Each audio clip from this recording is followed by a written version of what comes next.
Hello student, good evening. Welcome in JEE class definite integration. अब definite integral, definite integration इसके पहले भी हमने क्लास में देखे। ये तीसरे नंबर का क्लास है। हर क्लास में हमने ज्यादा से ज्यादा प्रीवियस क्वेश्चंस को कवर करने की कोशिश की, क्योंकि ये जितने भी क्वेश्चंस आपको बताए जा रहे इस totally depends upon the indefinite. तो इंडेफिनाइट के पूरे लेक्चर में भेजा था, आप उसकी प्रैक्टिस करोगे ना तो ये आसानी से बनेंगी। इंडेफिनाइट डेफिनाइट में थोड़ा सा डिफरेंस है, मैंने आपको पहले भी बताया था। अगर कोई कर्व है तो ये वाली कर्व और वो उसके लिमिट, जैसा देखो integration f of x dx a to b, this integration is numerically is equal to this integration is numerically equal to area of the bounded region। ये एरिया जो है, इस एरिया जो है इसका बाउंडेड रीजन जो रहता है उसके इक्वल होता है। ऊपर वाला क्या है, ये कर्व है, f of x फंक्शन है। ये क्या है, a to b है, means the definite integral gives the numerical value. ये न्यूमेरिकल वैल्यू देता है आपको, ये एरिया देता है। एरिया इज इक्वल टू, इसको सॉल्व करने जाओगे तो आपको इसके एरिया के बराबर वैल्यू आएगी। इस curve, this two lines a b, x equal to a, x equal to b and the x axis, ये तीनों मिला के जो संगम हो रहा है ये वाला, this is the definite integral. Geometrical means उसका क्या हो जाता है, interpretation. This is the geometrical interpretation. Okay, now अब ये जो प्रॉब्लम जो दिख रहा है, दिस इज द एक different type, trigonometrical based problem है। चलो ठीक, ट्रिग्नोमेट्रिकल बेस्ड प्रॉब्लम है। ट्रिग्नोमेट्रिकल बेस्ड प्रॉब्लम टोटली आपके ट्रिग्नोमेट्रिक फॉर्मूले पे बिलोंग करता है। This problem totally belong on the trigonometric formulas. 1 plus sin 2x cos x plus sin x का होल स्क्वायर, अगर माइनस है तो माइनस, या sin x plus cos x plus sin x ले सकते, इक्विवेलेंट आता है, कोई दिक्कत नहीं इसके अंदर में, क्योंकि square. Use this formula use करते थे 0 to pi by 2, तो sin x plus cos x का होल स्क्वायर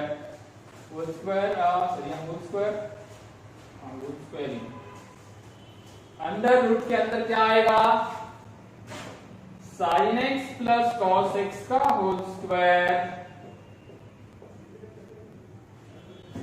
क्या होता है, दिस होल स्क्वायर कैंसिल होगा, क्या log first cancel out the square root, ये square root and this 2 square, ये कैंसिल हो जाने से क्या बच जाएगा वहां पे, 0 to pi by 2 sin x plus cos x divide bye sin x plus cos x। अब ये होल स्क्वायर है यहाँ, अब ध्यान दें, ये होल स्क्वायर आपका हो गया कैंसिल, ये हो गया कैंसिल।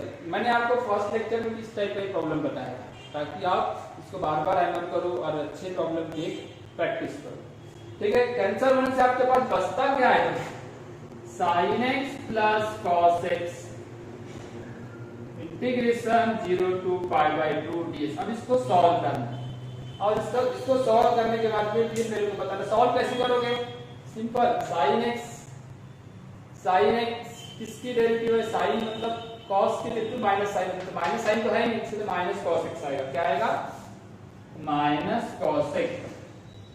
cos किसकी, sin x की डेरिवेटिव है, तो ये 0 to pi by 2। क्लियर हो गया, इतना तो आपको क्लियरली समझ गया होगा ना। अब आपको क्या करना है, पहले आपको अपर लिमिट पुट करना है, फिर लोअर लिमिट पुट करना है, ऐसा। cos pi by 2 कितना होगा, sin pi by 2 1, cos pi by 2 0, तो ये बच गया 0 plus 1 minus 1 plus 0। Minus minus plus, तो 1 प्लस 1 यानी 2। कितना आंसर आएगा बेटा? 2। तो नोट करो इस प्रॉब्लम को, बहुत अच्छा प्रॉब्लम है। अगर कुछ मैसेज भेजे हो क्या आपने देख लेता हूं, तब तक इस प्रॉब्लम को आप को सॉल्व करना है। चलो ठीक है। इसके बाद मैं और एक प्रॉब्लम देता हूं। 0 to pi by 4, 0 to pi by 4 sin x plus cos x, 0 to pi by 4 sin x plus cos x, 3 plus sin 2x whole dx, 0 to pi by 4 sin x plus cos x divided by 3 plus sin 2x dx is equal to log 2 log 3, log 2 log 3 1 by 2 log 2 और d answer है 1 by 2 log 3।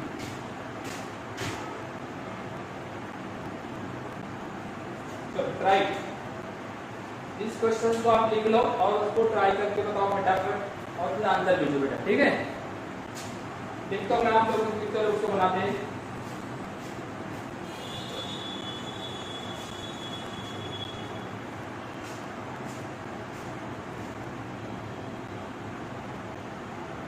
चलो बेटा उसको देखो और try करके बताओ।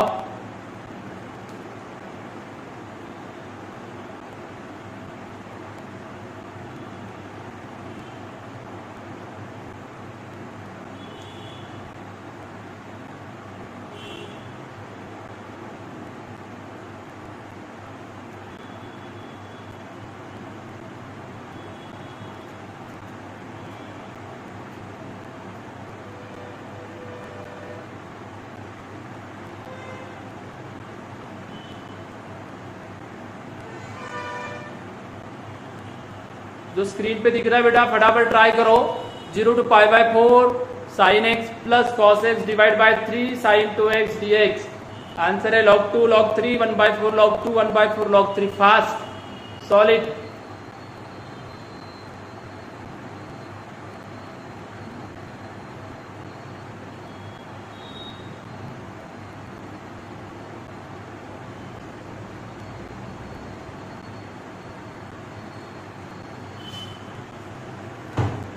Okay बेटा, अभी तक तुम्हारा कोई मैसेज है नहीं वहाँ पे, मतलब कोई प्रॉब्लम नहीं है, मतलब क्या दो इधर कोई प्रॉब्लम नहीं है। इसमें कोई प्रॉब्लम होगा तो आप उसका स्क्रीनशॉट निकाल के उस टेक्स्ट पे अंडरलाइन करके आप इसका आंसर भेज, मतलब प्रॉब्लम भेज देगा। ओके, अब इस प्रॉब्लम को देखते हैं। ऐसा कुछ तो भी करना पड़ेगा यहाँ पे भी। अब यहाँ sin x plus cos x है, यहाँ 3 प्लस sin 2x है।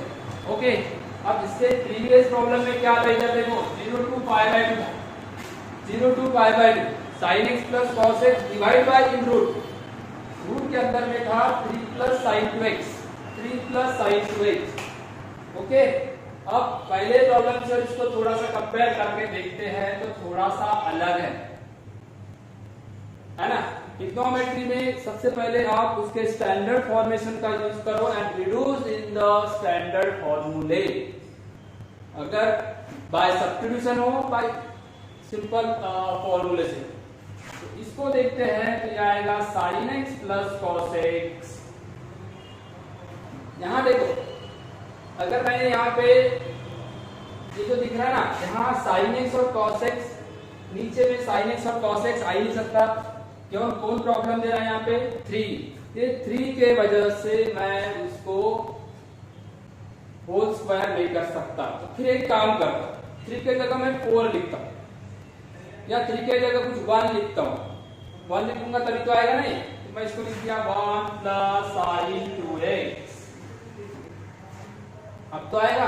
अब उसको बैलेंस करने के लिए दूसरा उपाय बताता हूँ कि ये देखो, मेरे को अगर इसको यहाँ पे स्टैंडर्ड फॉर्मूला इधर एडजस्टमेंट नहीं हुआ तो उसके लिए एक ऑप्शन बता रहा हूँ, 3 प्लस sin 2x जो दिख रहा है ना, मैं यहाँ सब्स्टिट्यूशन का यूज करने वाला हूँ। ये जो दिख रहा है cos x, sin का डेरिवेटिव cos हो तो cos का डेरिवेटिव -1 ना, इसलिए ऑलरेडी वहां माइनस आना चाहिए। वहां क्या आना चाहिए, माइनस आना चाहिए। तो मैं एक छोटा सा मतलब सिंपल एडजस्टमेंट करता हूं, उधर देखिए हाँ नेगेटिव ले लिया, -3 माइनस साइन 2x दिए, क्या किया माइनस को कॉमन ले लिया या माइनस से ऊपर नीचे मल्टीप्लाई डिवाइड किया, क्योंकि उसके रीजन बताता हूं मैं, क्योंकि तो ये प्रॉब्लम मैं दूसरे मेथड से बना रहा हूं, ये बना रहा हूं मैं बाय सब्स्टिट्यूशन।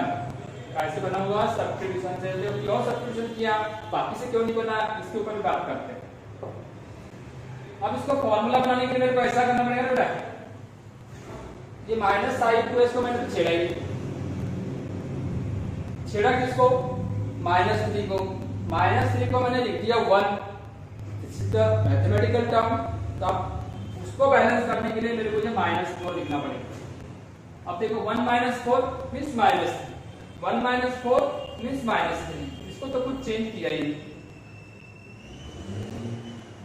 ये देखो सब्स्टिट्यूशन का मतलब क्या होता है, उस स्टैंडर्ड फॉर्म में ला रहा हूं। चलो आगे बढ़ेंगे। 0 to π/4 sin x plus cos x, ये वाले पार्ट को अच्छे से देख लो आप, ये हो जाएगा cos x minus sin x या sin x minus cos x, तो sin x minus cos x भी लिख सकते हो। ये दोनों, ये माइनस इसलिए लिखा गया कि माइनस cos का डेरिवेटिव प्लस साइन sin का डेरिवेटिव cos हो जाएगा। ऐसा लिखने का वहां पे जब भी जो लिखे थे उसमें और इसमें ये डिफरेंस आता है, थोड़ा सा देख के सब्स्टिट्यूशन में आपको ये यूज करना। 4 dx, अब मैं सब्स्टिट्यूशन से बनाऊंगा, अगर मैं पहले बताया, क्योंकि इंडेफिनाइट इंटीग्रल जब से शुरू किए, एक तो हमने बताया डायरेक्ट ट्रांसफर करो फॉर्मूले में, या बाय सब्स्टिट्यूशन का यूज करो, या बाय पार्ट का यूज करो। ये तीन बातें हमने बताया थे, उसमें से सब्स्टिट्यूशन का यूज कर। चलो सब्स्टिट्यूशन क्या हो रही है यहाँ पे, सब्स्टिट्यूशन क्या हो रही है, इसके जगह t ले लिया हमने, sin x minus cos x की जगह क्या ले लिया, t ले लिया, है ना। तो sin x minus cos x equal to t आ गया, तो ये हो जाएगा differentiate with respect to x, तो sin x का डेरिवेटिव क्या होगा, cos x, cos का डेरिवेटिव क्या होगा, sin x, इधर dx इधर dx होगा। क्या किया देखो, sin x का डेरिवेटिव डिफरेंशिएट, सब्स्टिट्यूशन करोगे तो डिफरेंशिएट, पुराने पूरे वीडियो देखा करो शुरुआत के, तो सब्स्टिट्यूशन मेथड पे हमने 3 से 4 लेक्चर अपने बने हुए हैं, अगर लगेंगे तो मैं आपको लिंक सेंड कर दूंगा, आपसे मैसेज कर दूंगा। sin का डेरिवेटिव cos, cos का डेरिवेटिव माइनस है, माइनस से प्लस। अब देखो सब्स्टिट्यूशन करने की बजाय ये ऊपर में टर्म आ गई, ये देखो आएगी नहीं आएगी। और एक बात याद रखना, अगर आपकी सब्स्टिट्यूशन आ गई तब आपको लिमिट चेंज करते आना चाहिए। अब वो देखो सब्स्टिट्यूशन चेंज हुआ तो लिमिट भी चेंज करते रहना चाहिए। x तुमने पुट किया t में, तो दो लिमिट है ना आपके पास, x में क्या था 0 to π/4, पुराना लिमिट ओल्ड वाला, ये ओल्ड वाला है और ये न्यू वाला है। अब जब यहाँ 0 पुट करते हो, यहाँ 0 पुट करो, sin 0 0, cos 0 1 और ये माइनस कर तो माइनस, π/4 पुट कर दो तो मालूम है sin π/4 भी उतना होता है, cos π/4 भी उतना होता है, 1/2 1/2 बीच से माइनस का इसलिए हो गया 0। मतलब आपका लिमिट क्या आया, -1 to 0। आपने सब्स्टिट्यूशन किए तो आपको भी क्या क्या चेंजेस आया, ये नेगेटिव हो तो कुछ किया ही नहीं मैंने। 0 to π/4 convert 0 to -1, 0 to π/4 convert sorry -1 to 0, -1 to 0 में कन्वर्ट हो गया। क्लियर हुआ? हाँ, ये देखो ये जो सर्कल बनाया ये वाला और ये dx, इतना पार्ट देख लो, ये वाला, ये जो इतना पार्ट, इसको दोनों के अंदर ले लेता हूँ। हाँ, इस पार्ट को देख लो आप, वो एक है, उसके जगह में क्या लगा दूं, dt, ये जगह पूरी खाली होगी, पूरी जगह खाली हो गई। अब देखो इसके जगह क्या क्या पुट किया, t, तो ये हो गया t² और ये -4, ठीक है ना, t² -4। क्या दिक्कत जा रही है? अब एक काम करते हैं, t² -4 को 4 माइनस टी स्क्वायर भी लिख सकते हैं, कब ये माइनस अंदर चले जाएगा तो माइनस 1 to 0 1 4 का स्क्वायर एंड 2 का स्क्वायर ये टी का स्क्वायर dt। एक फॉर्मूला था आपको टाइप नंबर 4 में बताया था, जो लास्ट में अपन ने रिवीजन दिए थे उसमें 1/a square minus x square 1/2a log of mod of a plus x a minus x plus c। इस फॉर्मूले का यूज करते हैं। ओके, इस फॉर्मूले का अगर हमने यूज किए हमको क्या मिलने वाला है देखते हैं।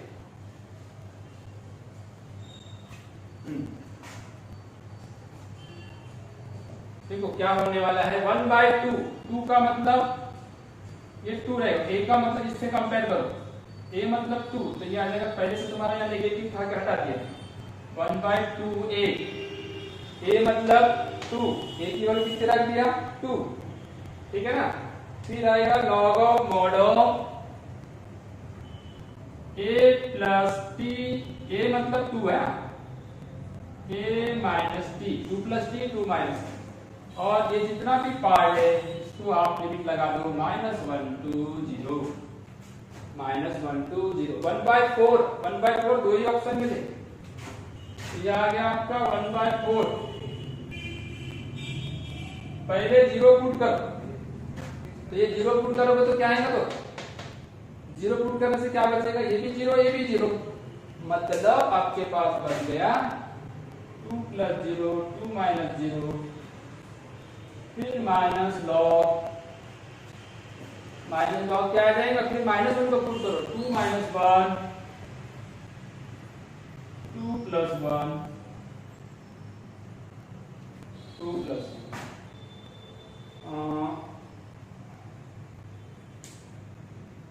चलो ठीक है 2 प्लस 1। अभी पुट कर दिया मैंने, पहले अपर लिमिट पुट किया फिर लोअर लिमिट पुट किया, तो माइनस और यहाँ पे माइनस माइनस प्लस हो गया। अब क्या बचा 1/4 log 2/2 1 होता है, और log 1/3 1/4 log 1 तो 0 होता है, log 1 कितना होता है 0, log 1/3 ये जो माइनस है ना, माइनस को अगर प्लस कर दूं मैं 1/3 को 3 में कन्वर्ट कर सकते हो, तो आंसर आएगा 1/4 log 3 1/4 log 3, ये आंसर है आपका। नोट दैट, फास्ट नोट करो उसको।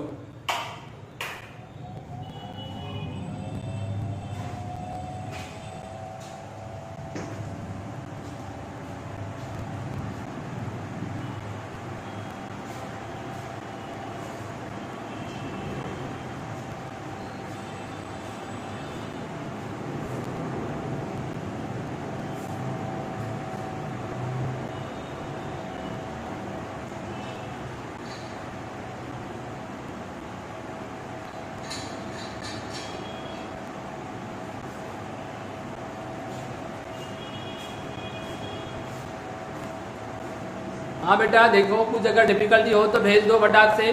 क्या टेबल में कोई प्रॉब्लम है, लिमिट चेंज करने में प्रॉब्लम गया, सब्स्टिट्यूशन में प्रॉब्लम गया, कहीं को तो तुरंत मैसेज करो, रिपीट कर दूंगा। ठीक है, ओके, कोई प्रॉब्लम नहीं है, नो प्रॉब्लम। ओके बेटा, चलो इसको नोट करो फटाफट। सब्स्टिट्यूशन का ये सब्स्टिट्यूशन मतलब हमको यहाँ पे सब्स्टिट्यूशन क्यों किए, स्टैंडर्ड फॉर्मूले में जाने के लिए।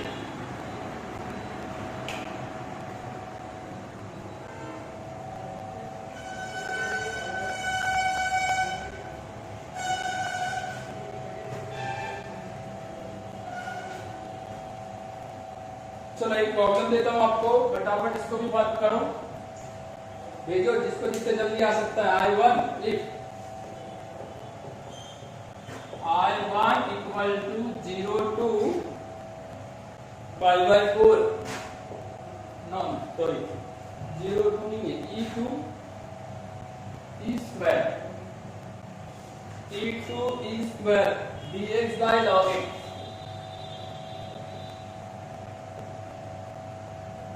I2 कितना आएगा 1 to 2 1 to 2 e का power x upon x e का power x upon x, then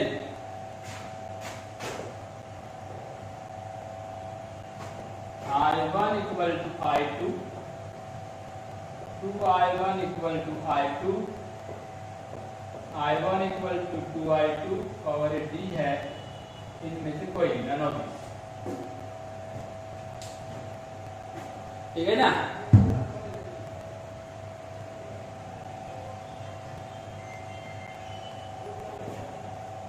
ये लिख लो फटाफट, हो गया होगा तो इसको ट्राई करो। क्या रिलेशन है वो पूछ रहा है।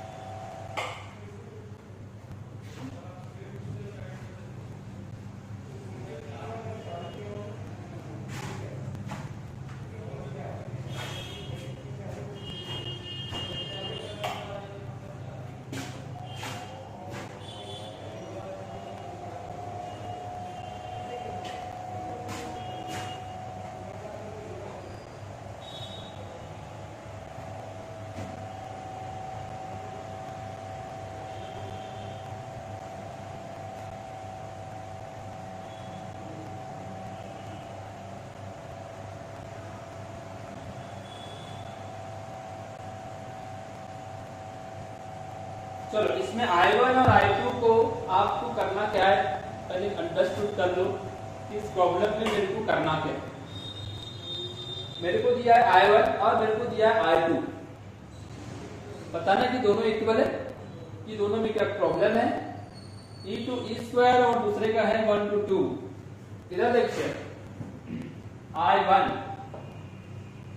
e2 1 by log x dx।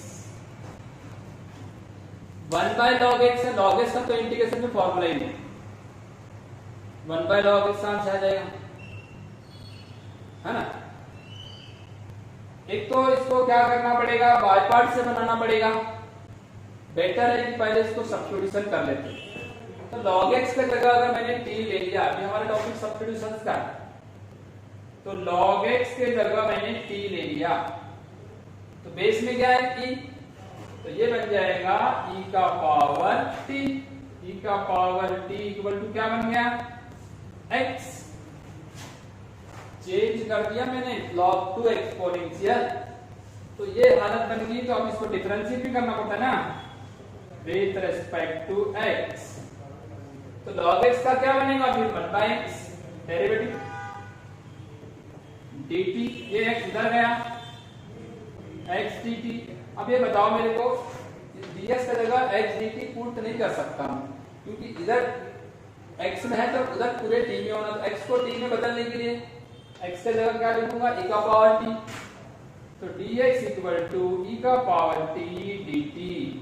ये बात को आप अंडरलाइन कर लो। इसको फास्ट, अब इतना टाइम ना लगा, तो ये सब चीजें समझाने के लिए कर रहा हूं, ऐसे तो कुछ समझने की जरूरत नहीं है आपको। फटाफट ये इसको देखते ही आपके दिमाग में आ जाना चाहिए ds स्क्वायर क्या आएगा, क्योंकि कुछ चेंजेस है। अब ये सब चीज होने के बाद आपको क्या करना है, इसमें लिमिट चेंज होगा। तो ये इस प्रकार का लिमिट चेंज, तो वैल्यू आपकी ये x और दूसरा काय में t है। तो पुराना लिमिट e2 स्क्वायर, अगर मैंने यहाँ e स्क्वायर रखा तो ये 2 सामने आएगा। 2 log e होता है 1, तो ये आएगा 2, है ना। मैंने अगर e स्क्वायर रखा तो देखो log e स्क्वायर तो बेसिकली मतलब 2 log e, ये होता है 1, 2 into 1 मतलब 2। e स्क्वायर रखा तो 2 आ रहा है। अगर डायरेक्ट e रखा तो बेस और ये सेम है तो 1। तो नया लिमिट आपका बनता है I1 इक्वल टू, देखो ये नया लिमिट, नया उसमें तो चेंजिंग आया हुआ आया 1 to 2, means limit changing e to e square changing in 1 to 2। e to e square काय में चेंज हुआ 1 to 2। कैसे चेंज होता है ये आपको बता दिया। t मतलब क्या था, t मतलब log x, यहां पुट कर दो, ये x की वैल्यू यहां पुट करना, तो आपको बराबर ये मिल जाएगा e to e स्क्वायर। ये t की वैल्यू निकालना है, तो यहां पुट करना x log x है, x पे। तो नया लिमिट क्या मिला 1 to 2। 1 to 2 मीन्स अब देखो ये 1/t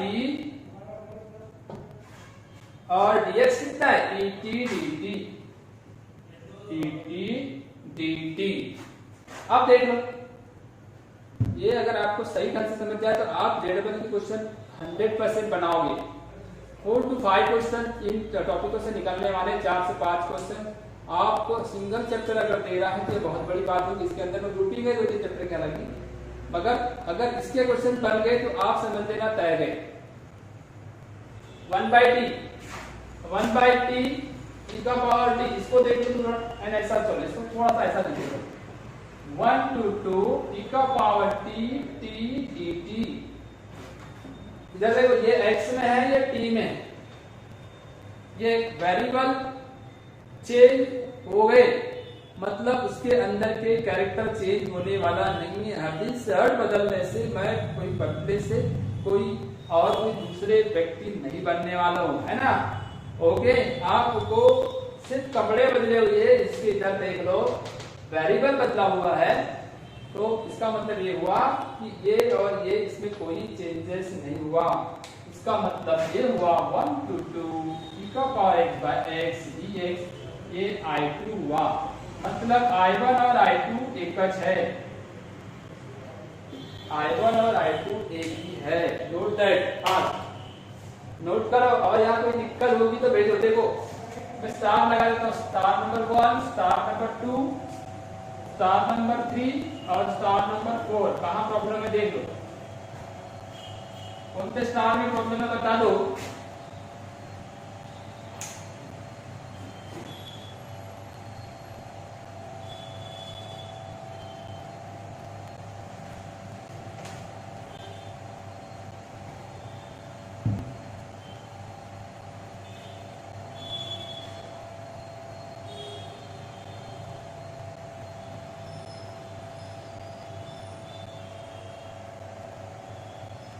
कौन सी जगह प्रॉब्लम है बता दो फटाफट।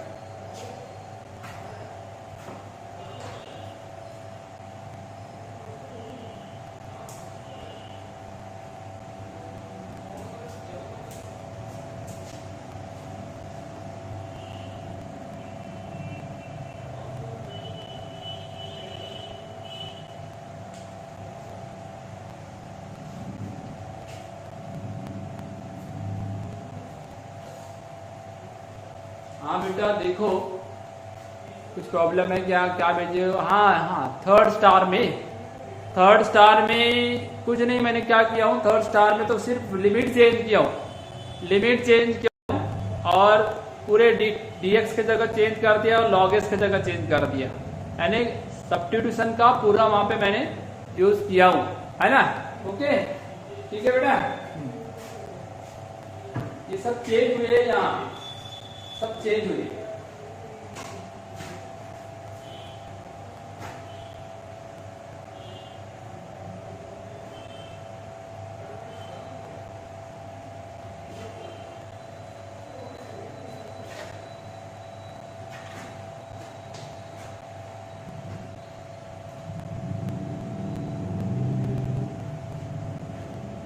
नेक्स्ट क्वेश्चन देखो, 0 to log 5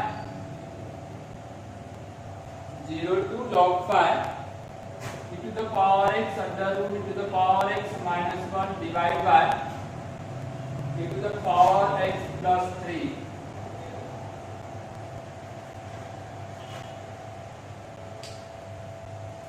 ऑप्शन है 3 plus 2 pi, बी ऑप्शन है 4 minus pi, सी ऑप्शन है 2 plus pi और डी ऑप्शन है इनमें से कोई नहीं।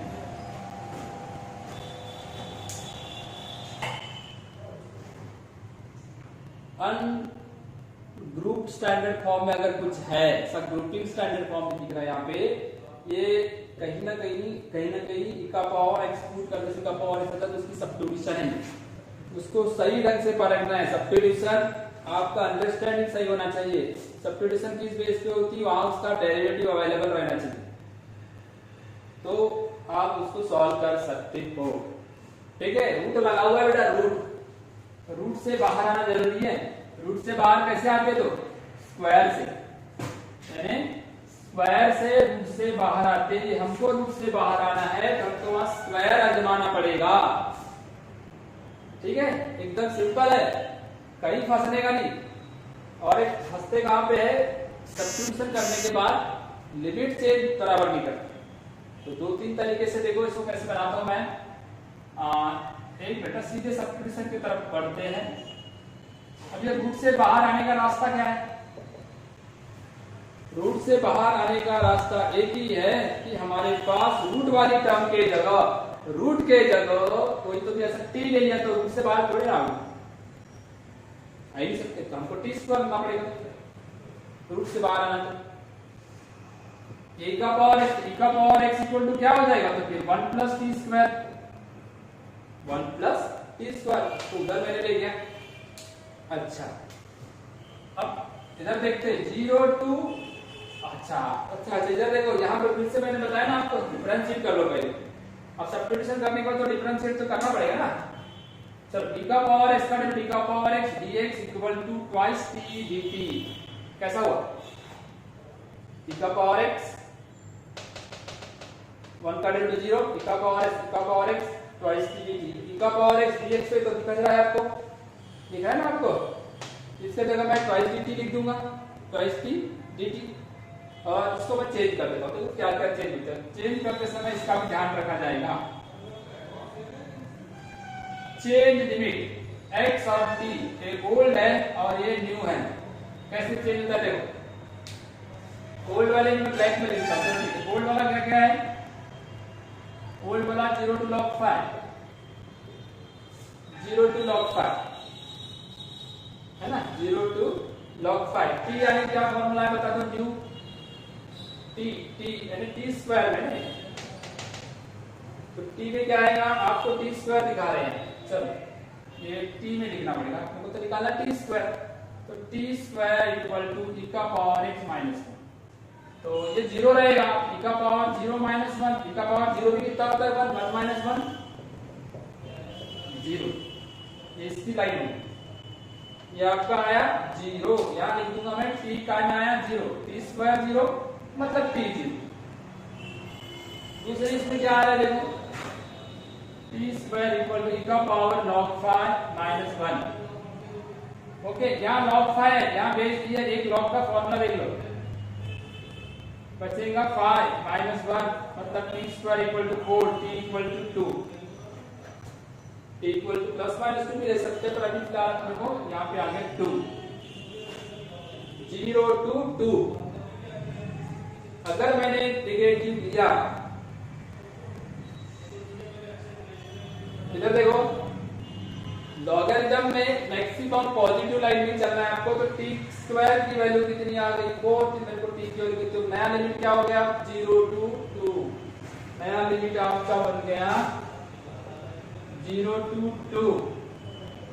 क्या क्या चेंजेस हो गए देखो, e का पावर dx दिखा ना, e का पावर x और dx इसके जगह twice t dt, twice t a dt और a t स्क्वायर की जगह t स्क्वायर है ना हमने, इसके जगह भी e का पावर x मतलब 1 प्लस t स्क्वायर,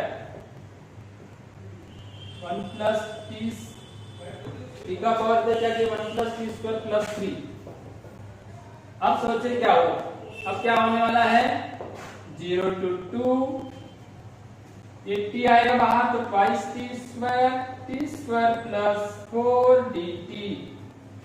या अब थोड़ा सा सिंपलेस्ट फॉर्म में, मतलब सिंपलेस्ट फॉर्म में चले गया। अब डिग्री सेम आ रही बेटा, तब देखो 2 0 to 2 T square by T square plus 4 dt। 4 यानी किसका, अभी तो 4 को मैं 2 का स्क्वायर नहीं लिखा।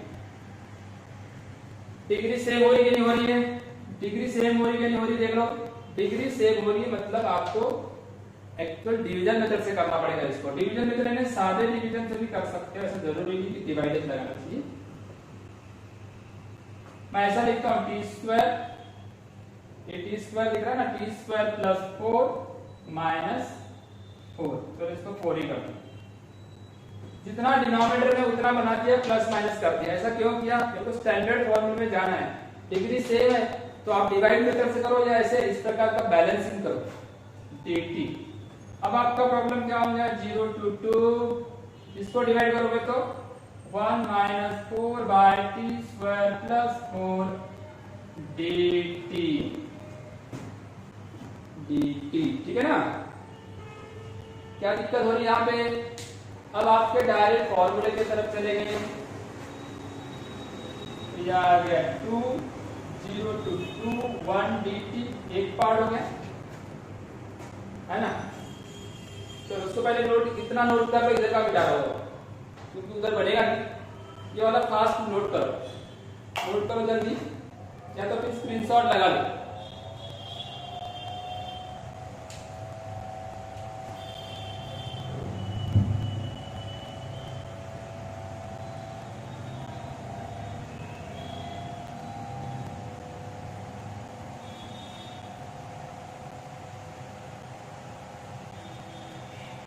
यहाँ पे ये वाला फॉर्मूला लगेगा, और upon x² + a² dx = 1/a tan inverse x/a। इस फॉर्मूले का यूज करना है आपने। हो गया होगा निश्चित?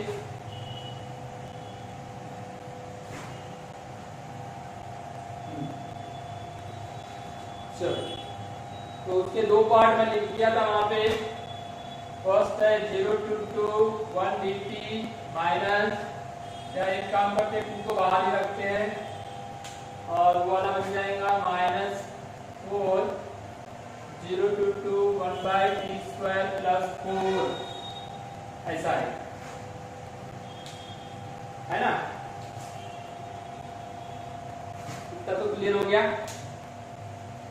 अब यहाँ मिलेगा 2, 1 का इंटीग्रेशन क्या होगा? t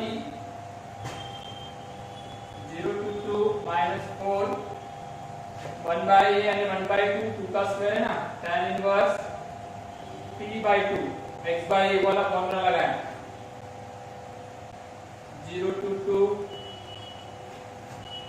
2 तो बाहर ही है, 2 - 0 यानी 2 आएगा। पहले upper limit minus lower limit, upper limit minus lower limit, 4/2 यानी 2। ब्रैकेट के अंदर देखो, पहले 2 पुट करो तो 2/2 में tan inverse 1 minus tan inverse 0। तो ये 2 ये ब्रैकेट के बाहर -2 tan इनवर्स 1 यानी कितना होता है? π/4 - 0। तो ये आ जाएगा तुम्हारा 2 × 4 - π/2। 4 - π/2 तक इसका आंसर। अच्छा 2 × 4 हो जाएगा, सॉरी 2 × 2 4 4 4 कैंसिल, 2 × 2 4। एक स्टेप और बढ़ा देते हैं, इधर देखो 2 × 2 4 2 × 2 4 π/4 - 0 π/4 2 × 2 4 4 से 4 कैंसिल, 4 - π 4 - π है क्या यहाँ पे? ये आंसर लिखे हुए ये वाला 4 - π। रूट कर लो फटाफट।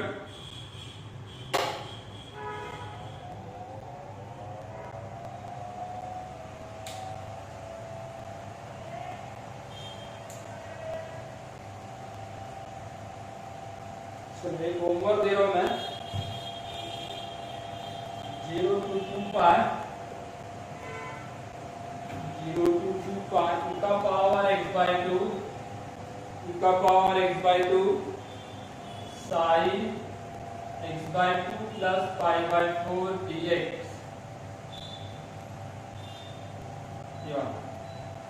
x e का power x/2 sin x/2 plus π/4 dx 0 to 2 π। Answer है इसके a 2 π, b आंसर है e का पावर π, c आंसर है 0 और d आंसर है 2√2। ठीक है बेटा?